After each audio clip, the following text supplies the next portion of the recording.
നമസ്കാരം. ഷെക്കേന ന്യൂസിന്റെ 4 മണി ചർച്ചയിലേക്ക് എല്ലാ പ്രിയപ്പെട്ട പ്രേക്ഷകർക്കും സ്വാഗതം. ഒരു തീരുമാനമാകാതെ അനന്തമായി ഇങ്ങനെ നീളുകയാണോ മധ്യപൂർവേഷ്യയിലെ പ്രതിസന്ധികൾ?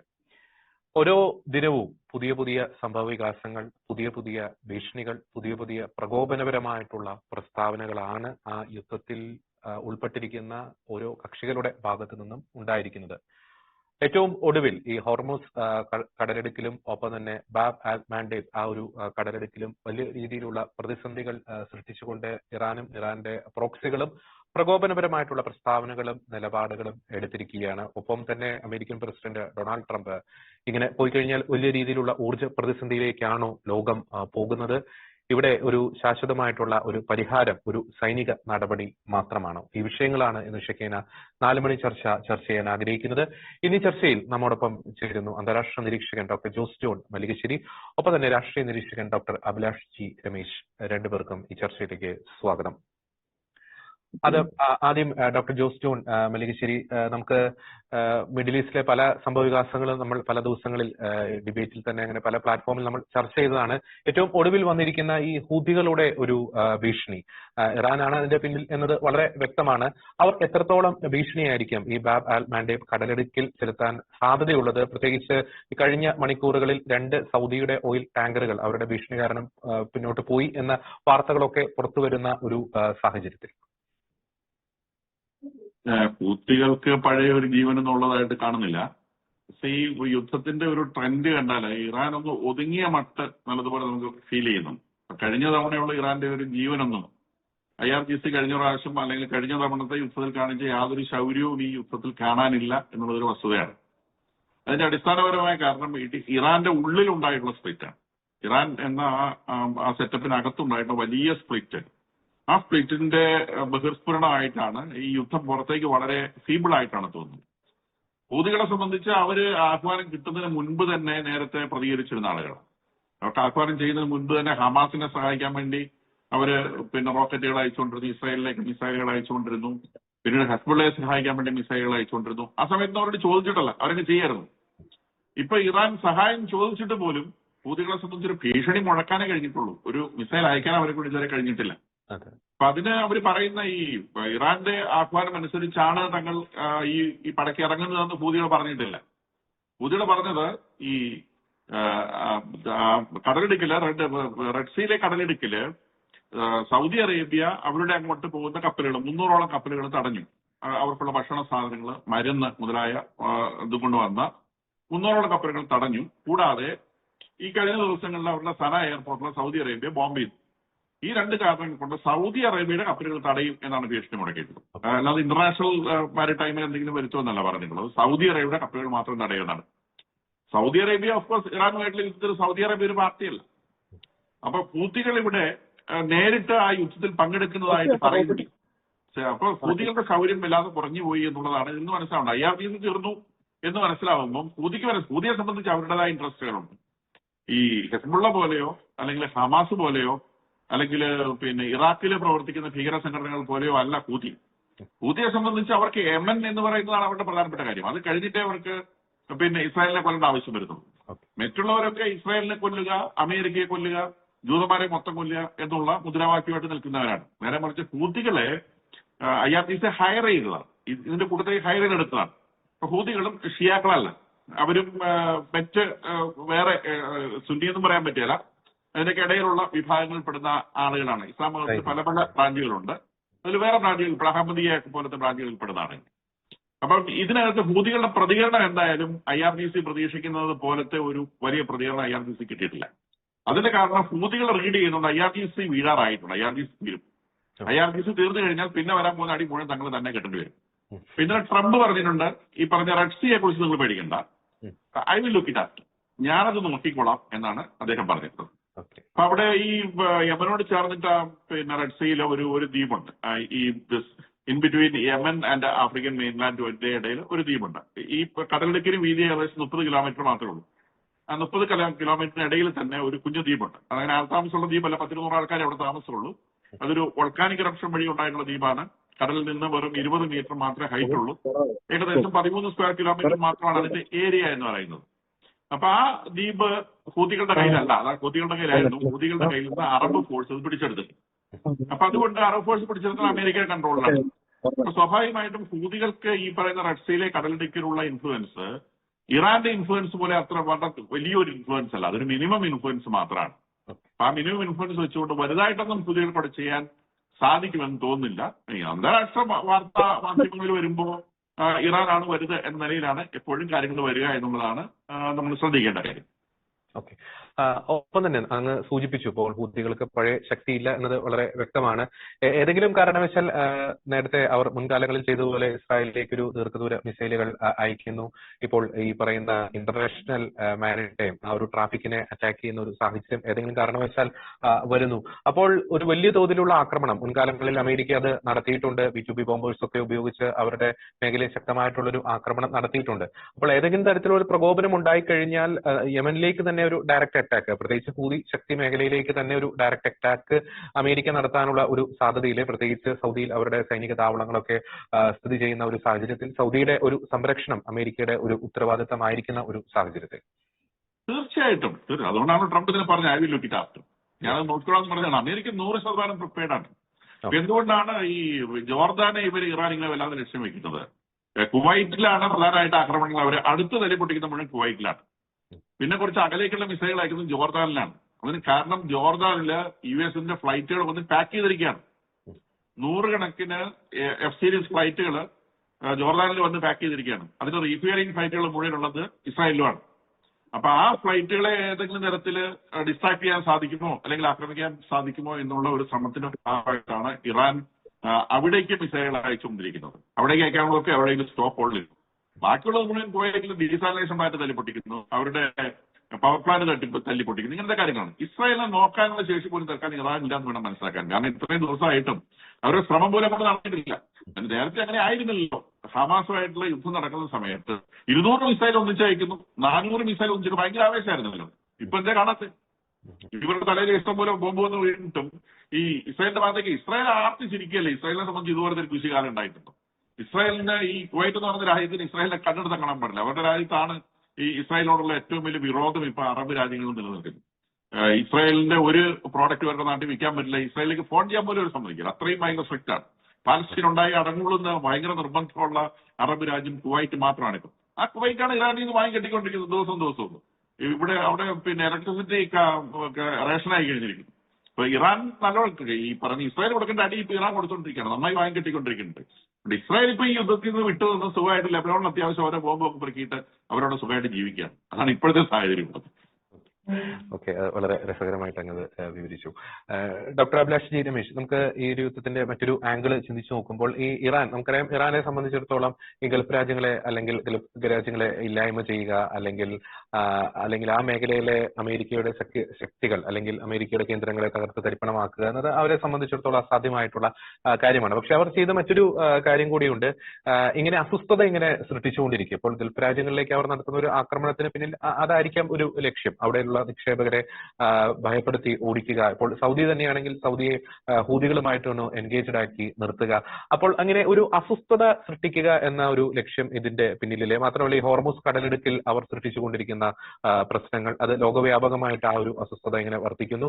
അപ്പോൾ ഒരു ഡയറക്റ്റ് അറ്റാക്ക് നടത്തുന്നുണ്ട്. അതിനേക്കാൾ അപ്പുറം ആ ഒരു ആക്രമണത്തിന്റെ ഇമ്പാക്ട്, ആ ആക്രമണം നടത്തുന്ന അല്ലെങ്കിൽ അത് മിസൈൽ എവിടെയാണോ വന്നു വീഴുന്നത് ആ രാജ്യത്തിന്റെ സമസ്ത മേഖലയിലേക്കും വ്യാപിപ്പിക്കുക എന്ന വളരെ അപകടകരമായിട്ടുള്ള ഒരു തന്ത്രം ഇറാൻ ഈ യുദ്ധത്തിന്റെ ഈ ഘട്ടങ്ങളിൽ എടുത്തു നോക്കുമ്പോൾ അവർ അങ്ങനെ ഒരു തന്ത്രം പയറ്റുന്നതായിട്ട് നമുക്ക് നിരീക്ഷിക്കാൻ സാധിക്കില്ലേ ഡോക്ടർ അഭിലാഷ്? തീർച്ചയായും. നമ്മൾ മുമ്പ് ചർച്ച ചെയ്ത പോലെ തന്നെ ഗൾഫ് രാജ്യങ്ങളുടെ ഒരു പ്രത്യേകത, ഗൾഫ് കോർപ്പറേഷൻ കൺട്രീസിന്റെ ഒരു പ്രത്യേകത, നിക്ഷേപ സുരക്ഷിതത്വം ഉറപ്പുവരുത്തുന്ന സാമൂഹിക സാമ്പത്തിക അന്തരീക്ഷം ഈ ഒരു സാഹചര്യത്തെ അപ്സെറ്റ് ചെയ്തുകൊണ്ട് അല്ലെങ്കിൽ അതിനെ ദുർബലമാക്കുവാനുള്ള ശ്രമങ്ങളാണ് നേരിട്ടുള്ള വലിയ ആക്രമണങ്ങൾക്ക് പകരം നിരന്തരവും തുടർച്ചയുമായിട്ടുള്ള ചെറുകിട ആക്രമണങ്ങൾ വഴി ആ ഒരു ഇൻസ്റ്റെബിലിറ്റി ക്രിയേറ്റ് ചെയ്യാൻ അവർ ശ്രമിക്കുന്നത്. സോ ഈ ഒരു ഐഡിയ ഇവർക്ക് വളരെ ആ യുദ്ധം തുടങ്ങിയ കാലം തൊട്ടേ നടന്നുകൊണ്ടിരിക്കുകയാണ്. അത് സൗദിയെ അപ്സെറ്റ് ചെയ്യുക, അതുപോലെ തന്നെ കുവൈറ്റിനെ, ബഹ്റിനെ, അതുപോലെ ഇവരുടെ ഇൻസ്റ്റലേഷൻസിന് അടുത്ത് ബോംബിടുക. അങ്ങനെ സാധാരണ ജനങ്ങൾക്കിടയിൽ മാത്രമല്ല നിക്ഷേപകർക്കിടയിൽ കോൺഫിഡൻസ് ഇല്ലാതാക്കുവാൻ, ആത്മവിശ്വാസം ഇല്ലാതാക്കുവാനുള്ള ഒരു മനഃപൂർവ്വമായ ശ്രമം കൂടിയാണ് ഇവർ ഈ അറ്റാക്കുകൾ കൊണ്ട് ഉദ്ദേശിക്കുന്നത്. പക്ഷേ ക്ഷമയുടെ നെല്ലിപ്പലക കണ്ടു നിൽക്കുന്ന ഈ സാഹചര്യത്തിൽ ഇനിയും ഗൾഫ് രാജ്യങ്ങൾ മിണ്ടാതിരിക്കണമോ അല്ലെങ്കിൽ പ്രതികരിക്കാതിരിക്കണമോ എന്നുള്ളത് അവർ തന്നെ തീരുമാനിക്കേണ്ടത്. കാരണം പല സമയങ്ങളിലും സമാധാനം അല്ലെങ്കിൽ ക്ഷമ എന്ന് പറയുന്നത് യുദ്ധത്തിന്റെ അല്ലെങ്കിൽ അന്തിമമായിട്ട് നമുക്ക് ഒരു ലക്ഷ്യം നേടിയെടുക്കാൻ സഹായിക്കില്ല. യുദ്ധം തന്നെ മറുമരുന്ന് എന്ന് പറയുന്ന ആവശ്യം അല്ലെങ്കിൽ യുദ്ധത്തിന്റെ ഭാഷ മാത്രം മനസ്സിലാവുന്ന ഒരു കൂട്ടരാണ് IRGC എന്നതുകൊണ്ട് തന്നെ അത്തരക്കാരോട് ആ ഭാഷയിൽ തന്നെ സംസാരിക്കേണ്ട സാഹചര്യം ഉണ്ടായിട്ടുണ്ട്. ആ സാഹചര്യം മനസ്സിലാക്കിക്കൊണ്ട് പെരുമാറാനും അതോടൊപ്പം ഈ യുദ്ധത്തിൽ അണിചേർന്നുകൊണ്ട് ഈ IRGC എന്ന് പറയുന്ന പൊതുശല്യത്തെ പരിപൂർണമായിട്ട് തൂത്തെറിയാനുള്ള ഒരു അവസാന ശ്രമത്തിലേക്ക് കടക്കുകയും ചെയ്യേണ്ട ഘട്ടമായിരിക്കുക തന്നെയാണ്. കാരണം ഒന്നും നഷ്ടപ്പെടാനില്ലാത്ത IRGCയെ സംബന്ധിച്ച് അവർക്ക് പ്രത്യേകിച്ച് ഒന്നും തന്നെ നഷ്ടപ്പെടാനില്ല. പക്ഷേ GCC സംബന്ധിച്ച് ഇൻവെസ്റ്റ്മെന്റ് കോൺഫിഡൻസ് പോവുക എന്ന് പറഞ്ഞു കഴിഞ്ഞാൽ അത് വലിയ രീതിയിലുള്ള ഇമേജ് നഷ്ടം കൂടിയാണ്. അതായത് ഒരു ഇൻവെസ്റ്റർ ഇമേജ് അല്ലെങ്കിൽ ഒരു ഇൻവെസ്റ്റർ ഫ്രണ്ട്ലി കൺട്രി എന്നുള്ള ആ ഒരു ഇമേജിന്റെ ഏറ്റവും പ്രധാനപ്പെട്ട സെക്യൂരിറ്റി പാരാമീറ്റേഴ്സിന് നേർക്കാണ് ഇത്തരം അറ്റാക്സ് ഉണ്ടാവുന്നത്. അതിനെ തിരിച്ചു പിടിക്കുക എന്നുള്ളത് വളരെ വലിയൊരു ലക്ഷ്യമായിട്ട് കണ്ടു തന്നെ അവർ മുന്നോട്ട് പോകണം. അതുപോലെ ഇപ്പം സൗദിക്ക് നേരെയൊക്കെ നിരന്തരമായിട്ടുള്ള ശല്യങ്ങൾ ഉണ്ടായിക്കൊണ്ടിരിക്കുന്നു. പിന്നെ ഹോർമുസിന്റെ കാര്യത്തിൽ സെക്രട്ടറി മാർക്കോ റൂബിയോ പറഞ്ഞ പ്രധാനപ്പെട്ട ഒരു കാര്യമാണ് 150 വർഷമായിട്ട് നിരന്തരം തുടർന്നുകൊണ്ടിരിക്കുന്ന അന്താരാഷ്ട്ര സാമുദ്രിക വാണിജ്യ ബന്ധങ്ങൾക്ക് ഏതെങ്കിലും ഒരു പാർട്ടി, അതായത് IRGC പോലൊരു പാർട്ടി നേരിട്ട് വന്നിട്ട് നിരന്തരം ആക്രമണം നടത്തി അതിനെ വയലേറ്റ് ചെയ്യാൻ ശ്രമിക്കുന്നതിനെ അന്താരാഷ്ട്ര സമൂഹം തന്നെ ഒരുമിച്ച് നിന്ന് ആക്രമിക്കേണ്ടത് അല്ലെങ്കിൽ അതിനെ ചെറുത്തു നിൽക്കേണ്ടത് വളരെ അത്യന്താപേക്ഷിതമായിട്ടുള്ള ഒരു കാര്യമാണ്.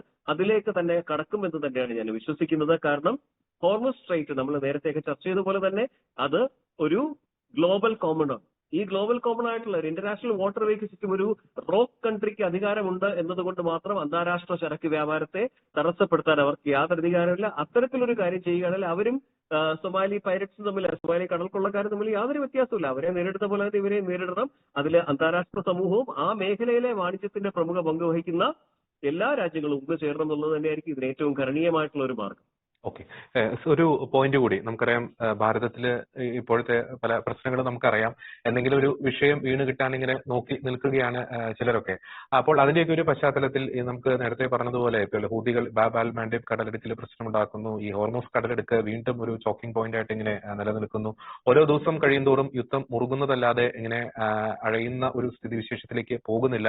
അപ്പോൾ സ്വാഭാവികമായിട്ടും അങ്ങനെ സ്ഥിതിവിശേഷം തുടർന്നു കഴിഞ്ഞാൽ ഇന്ത്യയുടെ ഒരു LPG ഓയിൽ സെക്യൂരിറ്റിയെ ഗുരുതരമായിട്ട് ബാധിക്കാനുള്ള ഒരു സാധ്യത അവിടെ നിലനിൽക്കുന്നുണ്ട്. അപ്പോൾ യുദ്ധത്തിന്റെ ആദ്യ ഘട്ടത്തെക്കാൾ ഭാരതത്തിൽ ഇപ്പോഴത്തെ ഒരു സാഹചര്യത്തിന്റെയൊക്കെ ഒരു പശ്ചാത്തലത്തിൽ ഭാരതം അതിസൂക്ഷ്മമായിട്ട് തന്നെ ഈ ഒരു വിഷയം, പ്രത്യേകിച്ച് ഇന്ത്യയുടെ രാജ്യത്തിന്റെ ഓയിൽ സെക്യൂരിറ്റി അല്ലെങ്കിൽ ഈ LPG സെക്യൂരിറ്റി, ആ വിഷയത്തിൽ കൃത്യമായി വളരെ കുശാഗ്ര ബുദ്ധിയോടുകൂടി തന്നെ ആ വിഷയങ്ങളിൽ ഇടപെടേണ്ടതല്ലേ? പ്രത്യേകിച്ച് യുദ്ധത്തിന്റെ പങ്കാളിത്തം വഹിക്കുന്ന എല്ലാവരുമായിട്ട് ഭാരതം നല്ലൊരു ബന്ധം കാത്തു സൂക്ഷിക്കുന്ന ഒരു സാഹചര്യത്തിൽ കൂടി. തീർച്ചയായിട്ടും. കാരണം ഭാരതം ഈ യുദ്ധത്തിന്റെ ആദ്യ പാദങ്ങളിലെല്ലാം തന്നെ നമ്മൾ വളരെ സുരക്ഷിതമായിട്ടൊരവസ്ഥയിലാണ് നിൽക്കുന്നത്. ഇപ്പോൾ പോലും നിലവിൽ രാജ്യത്തെ ഒരു പമ്പിൽ പോലും അനാവശ്യമോ കൃത്രിമമായിട്ടുള്ള ക്ഷാമം പോലും ഉണ്ടാക്കാൻ ഭാരതത്തിനകത്ത് നിന്നുകൊണ്ട് ഭാരതത്തിന്റെ പ്രതിച്ഛായ തകർക്കാൻ ശ്രമിക്കുന്നവർക്ക് കഴിഞ്ഞിട്ടില്ല. അപ്പോൾ വരുന്ന കുറെ നാളുകളിൽ കൂടിയെങ്കിലും ഇങ്ങനെ തന്നെ മുന്നോട്ട് പോകുമെങ്കിലും യുദ്ധത്തിന്റെ സമ്മർദ്ദം മുറുകുകയാണെന്നുണ്ടെങ്കിൽ തുടർ നടപടികളോ അല്ലെങ്കിൽ സമാന്തരമായ നടപടികളോ നമ്മൾ ആരംഭിക്കേണ്ടിയിരിക്കുന്നു. റഷ്യ, വെനസ്വേല, അമേരിക്ക തുടങ്ങിയിട്ടുള്ളത് അല്ലെങ്കിൽ മറ്റു രാജ്യങ്ങളിൽ വഴിയുള്ള ട്രേഡ് റൂട്ടുകൾ, ഓൾട്ടർനേറ്റ് ട്രേഡ് റൂട്ടുകൾ, സപ്ലൈ റൂട്ടുകൾ, പുതിയ സപ്ലയേഴ്സുമായിട്ടുള്ള കൂടുതൽ ബന്ധങ്ങൾ, ഇതൊക്കെ നമ്മൾ ആലോചിക്കേണ്ടിയിരിക്കുന്നു. അത്തരത്തിലൊക്കെ ആലോചിക്കുന്ന രീതിയിൽ ഒരു പ്രാഗ്മാറ്റിക് ആയിട്ടുള്ള സിസ്റ്റം തന്നെയായിരിക്കും ഇവിടെ ഉണ്ടാവുന്നത്. പക്ഷെ നമുക്ക് ആലോചിക്കുന്ന ഒരൊറ്റ കാര്യമുള്ളൂ, നുണപ്രചരണം കൊണ്ട് ഒരു സർക്കാരിന്റെ കാര്യക്ഷമതയെ തകർക്കുന്നതിന് വേണ്ടി ശ്രമിക്കുന്ന ഒരു കൂട്ടം ആളുകൾ ഇവിടെ ഉള്ളത് വളരെ ദൗർഭാഗ്യകരമായിട്ടുള്ള ഒരു അവസ്ഥയാണ്. പക്ഷേ ഒരു കാര്യം നമ്മൾ വീണ്ടും പറയാൻ ആഗ്രഹിക്കുന്നു, ഇനിയും കുറേയേറെ ദിവസങ്ങൾ കൂടി മുന്നോട്ട് യാതൊരു കുഴപ്പമില്ലാതെ പോകുവാനുള്ള റെസിലിയൻസ് നമ്മൾ ബിൽഡ് ചെയ്ത് കഴിഞ്ഞിട്ടുണ്ട് ഓൾറെഡി. തീർച്ചയായും, വളരെ വ്യക്തമാണ്.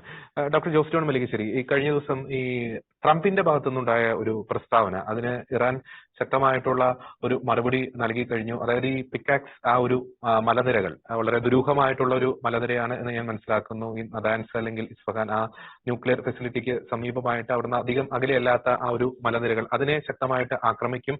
അവിടെ ഇറാന്റെ എൻറിച്ച്ഡ് ആയിട്ടുള്ള യുറേനിയം ഉണ്ട്, അവിടെ സൂക്ഷിച്ചിട്ടുണ്ട് എന്ന് ഇസ്രായേൽ ആരോപിക്കുന്നു. അപ്പോൾ അവിടെ ആക്രമണം നടത്തി കഴിഞ്ഞാൽ യുദ്ധം കൂടുതൽ മേഖലയിലേക്ക് വ്യാപിക്കും എന്ന് ഇറാൻ പറയുന്നു. അപ്പോൾ ആ മലനിരകളിലേക്ക് ഒരുപക്ഷെ അമേരിക്ക ആക്രമണം നടത്തുകയാണെങ്കിൽ അത് ഈ യുദ്ധത്തിന്റെ ഗതിയെ എങ്ങനെ മാറ്റാനുള്ള ഒരു സാധ്യത അവിടെ നിലനിൽക്കുന്നുണ്ട്? അത് അവിടേക്ക് തന്നെ എത്തും എന്നാണ് എന്റെ ഒരു കണക്കൂട്ട്.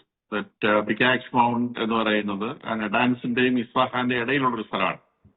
ഇതിൽ നഡാൻസിലും ഇസ്ഫഹാനിലും ആണ് ഇവരുടെ യുറേനിയം, എൻറിച്ച്ഡ് യുറേനിയം 400 കിലോ ഉണ്ട് എന്ന് പറയുന്ന എൻറിച്ച്ഡ് യുറേനിയം, 60% എൻറിച്ച്ഡ് യുറേനിയം ഉണ്ട് എന്ന് വിചാരിച്ചിരുന്നത്.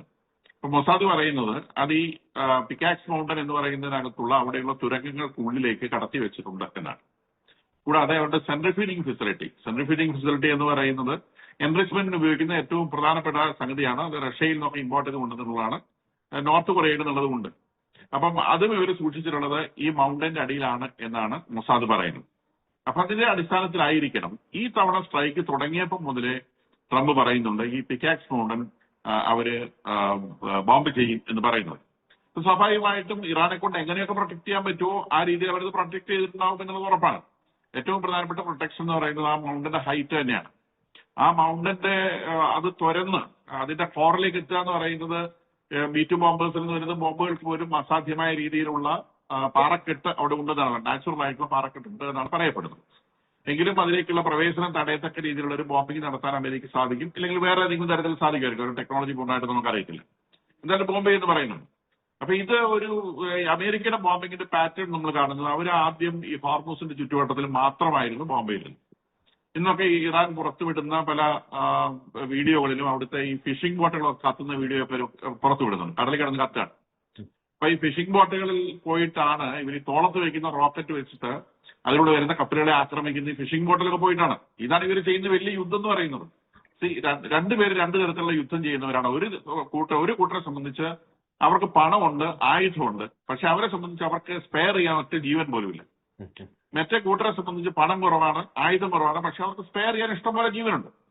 അപ്പോൾ ഒരാളുകളുടെ ജീവന് അവർ യാതൊരു വിലയും കൽപ്പിക്കുന്നില്ല. ഒരു ആയുധത്തിന്റെ വില പോലും ആളുടെ ജീവന് കൽപ്പിക്കാതെയാണ് IRGCയുടെ ഭാഗത്തു നിന്നുള്ള യുദ്ധം വരുന്നത്. അപ്പൊ അവർ ആളുകളുടെ ജീവൻ എന്ത് റിസ്ക്കും എടുക്കും, ആളുകൾ എന്ത് റിസ്ക്കും എടുക്കും. മരിക്കാൻ അവർക്ക് മരിക്കാൻ പേടിയില്ല, കാരണം മരിച്ചു കഴിഞ്ഞാൽ അവർക്ക് കിട്ടാൻ പോകുന്ന ഒരുപാട് അത്തരത്തിൽപ്പെട്ടതാണ്. അപ്പൊ അങ്ങനെയുള്ള ആളുകളെ ഉപയോഗിച്ചാണ് ഈ യുദ്ധം മുന്നോട്ട് പോകുന്നത്. അതുകൊണ്ടാണ് ഈ പറയുന്ന കടലിനകത്തുള്ള ഈ മത്സ്യബന്ധന യാനങ്ങൾ പോലും ബോംബ് ചെയ്യേണ്ടി വരുന്നത്. കാരണം അതിനകത്തൊക്കെയാണ് അവന്മാർ പോകുന്നത്. ഒരു കൃത്യമായിട്ട് സ്പോട്ട് ചെയ്തിട്ടാണ് അത് കത്തിക്കുന്നത്.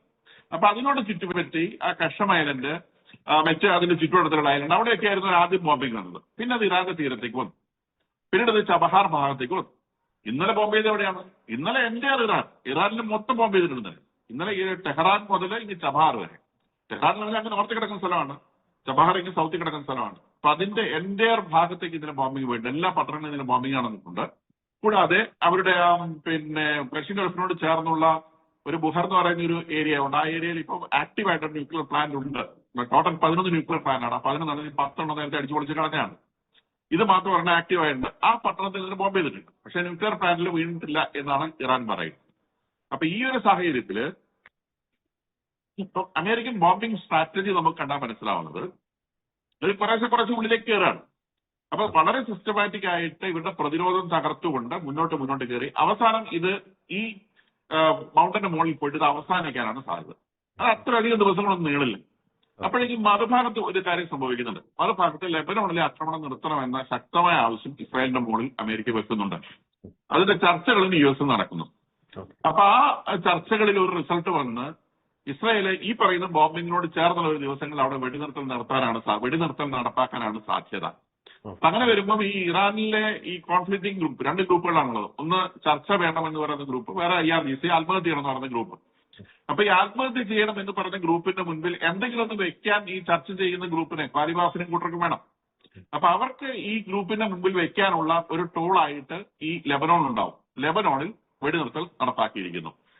നേരെ പറഞ്ഞ ഇസ്രായേലിന് മുമ്പിൽ വെക്കാൻ അമേരിക്ക എന്തെങ്കിലും വേണം. അമേരിക്ക ഇസ്രായേലിന് മുമ്പ് വെക്കാനുള്ള സാധനം നിങ്ങളുടെ ഈ പിക്കാക്സ് മൗണ്ട് ഞങ്ങൾ തീർത്തിരിക്കുന്നു എന്ന് പറഞ്ഞ് മിക്കവാറും ഇത് ഒരു 1 വീക്കിനുള്ളിൽ ഒരു അടുത്ത വെടിനിർത്തലിലേക്ക് എത്താനുള്ള സാധ്യതയുണ്ട് എന്നാണ് എന്റെ ഒരു കണക്ക്. വ്യക്തമാണ്. ഡോക്ടർ അഭിലാഷ്, നമ്മൾ നേരത്തെ ഡോക്ടർ ജോസ് ജോൺ മല്ലികശ്ശേരി സൂചിപ്പിച്ചതുപോലെ ഈ യുദ്ധത്തിന്റെ തുടക്കത്തിൽ അവർ മുന്നോട്ട് വെച്ച ഒരു ആവശ്യം, ഇസ്രായേൽ അമേരിക്ക മുന്നോട്ട് വെച്ച ആവശ്യം ഈ പറയുന്ന ഇറാൻ ഉയർത്തുന്ന ഒരു ആണവ ഭീഷണി സംബന്ധിച്ചിട്ടുള്ള ഒരു പ്രശ്നം തന്നെയാണ്. അപ്പോൾ ഒരു ശക്തമായിട്ട് നമുക്ക് അതിലേക്ക് തന്നെ കാര്യങ്ങൾ എത്തി നിൽക്കുന്നു എന്നതിന്റെ ഒരു സൂചനയല്ലേ ഇപ്പൊ നമ്മൾ നേരത്തെ സൂചിപ്പിച്ച ഈ പിക്കാക്സ് മൗണ്ടൻ ആ മലനിരകൾക്ക് നേരെ നടത്താൻ പോകുന്നു എന്ന് ട്രംപ് പറയുന്ന ആ ഒരു ആക്രമണം, തുടർന്ന് ഈ പറയുന്നത് പോലെ ഒരുപക്ഷെ ഒരു ഗ്രൗണ്ട് അറ്റാക്ക് എന്ന രീതിയിലൊക്കെ ചിലരൊക്കെ ഇങ്ങനെ വിശകലനം ചെയ്യുന്നുണ്ട്. ഈ കുർദിഷ് ഫോഴ്സ് ഒക്കെ ആയിട്ട് ബന്ധപ്പെട്ട് ഈ തുർക്കി അവർക്ക് പിന്തുണ കൊടുക്കുന്നൊക്കെ രീതിയിലുള്ള വ്യാഖ്യാനങ്ങളൊക്കെ വരുന്നുണ്ട്. അപ്പോൾ രണ്ട് ചോദ്യങ്ങൾ. അപ്പോൾ ഈ യുദ്ധത്തിന്റെ ഒരു എൻഡ് പോയിന്റ് നമുക്ക് പറയാൻ സാധിക്കില്ലെങ്കിലും അടുത്ത ഒരു ഘട്ടം ഈ പറയുന്നത് പോലെ ഇറാനെ സമ്പൂർണ്ണമായിട്ടും ആണവവിമുക്തമാക്കുക, അതിനുശേഷം ഏതെങ്കിലും തരത്തിലുള്ള ഒരു ഗ്രൗണ്ട് അറ്റാക്കിന് ഏതെങ്കിലും തരത്തിലുള്ള ഏതെങ്കിലും ഭാഗത്തുണ്ട് കുർദിഷ് ഫോഴ്സുകൾ ഉപയോഗിച്ചാണോ അല്ലെങ്കിൽ മറ്റേതെങ്കിലും തരത്തിൽ അങ്ങനെ ഒരു സാധ്യത കൂടി നിലനിൽക്കുന്നുണ്ടോ ഈ വരുന്ന ആഴ്ചകളിൽ അല്ലെങ്കിൽ മാസങ്ങളിൽ? ഡോക്ടർ അഭിലാഷ്. വരുന്ന ആഴ്ചകളിൽ എന്ന് നമുക്ക് വിശകലനം ചെയ്യാൻ സാധിക്കില്ല. കാര്യം എന്താണെന്ന് വെച്ച് കഴിഞ്ഞാൽ ഈ ഇറാന്റെ ഒരു ജോഗ്രാഫിക് സിറ്റുവേഷൻ വെച്ചിട്ട് അമേരിക്കയ്ക്ക് ഇപ്പോൾ പല എക്സ്പീരിയൻസസ് ഉണ്ടല്ലോ. അഫ്ഗാനിസ്ഥാനിലേക്കുള്ള എക്സ്പീരിയൻസ് നോക്കുകയാണെന്നുണ്ടെങ്കിൽ ഗ്രൗണ്ട് ഫോഴ്സസിനെ നമ്മൾ ഒരു ശത്രു രാജ്യത്തേക്ക് കൊണ്ടുപോകുമ്പോൾ അതിനൊരു വലിയ രാഷ്ട്രീയ വില കൊടുക്കേണ്ടി വരുന്നു, ഒരു പൊളിറ്റിക്കൽ പ്രൈസ് പേ ചെയ്യേണ്ടി വരുന്നു. അപ്പൊ അത് ട്രംപിനെ പോലെ ഒരു ലീഡർ അത്തരത്തിലൊരു കാര്യത്തിലേക്ക് ഇപ്പോഴും ഇറങ്ങാൻ തയ്യാറല്ല എന്നുള്ളതാണ്. കാരണം അദ്ദേഹം പറയുന്നത് എപ്പോഴും ഈ ഞങ്ങളുടെ പിക്കാക്സ് മൗണ്ടനെ വളരെ ക്ലോസ് ആയിട്ട് വാച്ച് ചെയ്തുകൊണ്ടിരിക്കുകയാണ്. എന്ത് ആക്ടിവിറ്റി ഉണ്ടായാലും we are immediately blowing it up. Every time we hear about it we blow it up. ഈ രീതിയിലുള്ള ഒരു കൺസിസ്റ്റന്റ് പ്രഷർ ഈ പിക്കാക്സ് മൗണ്ടന് നേരെ കൊടുക്കുകയും ഇത് യൂസ്ലെസ് അല്ലെങ്കിൽ എന്താ പറയാ ആക്സസിബിൾ അല്ലാത്ത രീതിയിൽ ഇതിന് ചുറ്റുപാടുമുള്ള പ്രദേശങ്ങളെ തകർക്കുകയും ചെയ്യുന്ന ഒരു സാഹചര്യം ഉണ്ടാവുകയാണെന്നുണ്ടെങ്കിൽ അതിനുശേഷം ആ ഒരു ഏരിയയിൽ നിന്ന് മാറിയതിനു ശേഷം ഈ ഇന്റേണൽ ആയിട്ടുള്ള അല്ലെങ്കിൽ ഒരു ഗ്രൗണ്ട് ലെവലിൽ ഇപ്പം കുർദിഷ് ഫോഴ്സസ് അല്ലെങ്കിൽ മറ്റ് ഫോഴ്സസിനെ ഉപയോഗിച്ചുകൊണ്ടുള്ള പോസ്റ്റ് ട്രാൻസ്ഫർ ഓഫ് പവറിലേക്കൊക്കെ ഉള്ള ഒരു സിറ്റുവേഷൻ വരാനുള്ള വലിയ സാധ്യതകളുണ്ട്. പക്ഷേ ഓൾ ദാറ്റ് ഡിപ്പെൻഡ്സ് ഓൺ ഇസ്രയേലിന്റെ ഈ ഒരു കാര്യത്തിലുള്ള ഗ്രൗണ്ട് ലെവൽ ടാക്ടിക്കൽ ഇൻവോൾവ്മെന്റ് വളരെ പ്രധാനമാണെന്നാണ് ഞാൻ കരുതുന്നത്. കാരണം എന്താണെന്ന് വെച്ച് കഴിഞ്ഞാൽ ഇസ്രയേലിന് അറിയുന്നത് പോലെ ഇറാന്റെ ആ ഒരു ജോഗ്രഫി അല്ലെങ്കിൽ ഇറാന്റെ ഒരു സോഷ്യൽ കണ്ടീഷനൊക്കെ അറിയുന്ന മറ്റൊരു രാജ്യം അല്ലെങ്കിൽ സംവിധാനമില്ല. അതുകൊണ്ട് തന്നെ ഇസ്രയേലിന്റെ ഇൻപുട്ട് ഇതിൽ വളരെ ഇമ്പോർട്ടന്റ് ആയിരിക്കും. അതും അമേരിക്കയും ഇസ്രയേലും ചേർന്ന് അത്തരത്തിലൊരു കൺസെൻസസ് എത്തിയാൽ മാത്രമേ ഒരുപക്ഷെ ഈ ഭരണമാറ്റത്തിന്റെ പൂർണ്ണതയിലേക്ക് അത് എത്തുള്ളൂ. നേരത്തെ ജോൺ സാറ് പറഞ്ഞ പോലെ ഒരു ആത്മഹത്യാ സ്ക്വാഡും ഒരു സമാധാന സ്ക്വാഡും ഉണ്ട്. അപ്പൊ ഈ സമാധാനം ആഗ്രഹിക്കുന്ന സ്ക്വാഡിന് അവരുടെ വോയിസിന് മേൽത്തൂക്കം കിട്ടുകയാണെങ്കിൽ മാത്രമേ ഇത്തരം ഒരു കൾമിനേഷനിലേക്ക് എത്താൻ സാധ്യതയുള്ളൂ എന്നുകൂടെ കരുതും. യെസ്, വളരെ വ്യക്തമാണ്. സൂചിപ്പിച്ചതുപോലെ വരുന്ന ദിനങ്ങൾ ലോകത്തിന് തന്നെ നിർണായകമാണ്. അമേരിക്കയ്ക്കും ഇസ്രായേലിനും ഇറാനും ലെബനോനും മാത്രമല്ല ലോകത്തിന് തന്നെ അതീവ നിർണായകമായിട്ടുള്ള ദിനങ്ങൾ തന്നെയാണ് വരാൻ പോകുന്നത്. അമേരിക്കൻ പ്രസിഡന്റ് ട്രംപ് അവകാശപ്പെടുന്നത് പോലെ ഒരുപക്ഷെ പിക്കാക്സ് ആ ഒരു മലനിരകളിലേക്ക് ആക്രമണം കടുപ്പിക്കുമോ, അതിന് തിരിച്ചടിയായിട്ട് ഇറാൻ അതിശക്തമായിട്ട് മറ്റേതെങ്കിലും തരത്തിലൊരു ഭീഷണി മുഴക്കുമോ എന്നത് നമുക്ക് കാത്തിരുന്ന് കാണാം. ഈ ചർച്ചയിൽ വളരെ സജീവമായി പങ്കെടുത്ത ഡോക്ടർ ജോസ് ജോൺ മല്ലികശ്ശേരി, ഒപ്പം തന്നെ ഡോക്ടർ അഭിലാഷ് ജി രമേശ്, രണ്ടുപേർക്കും നന്ദി.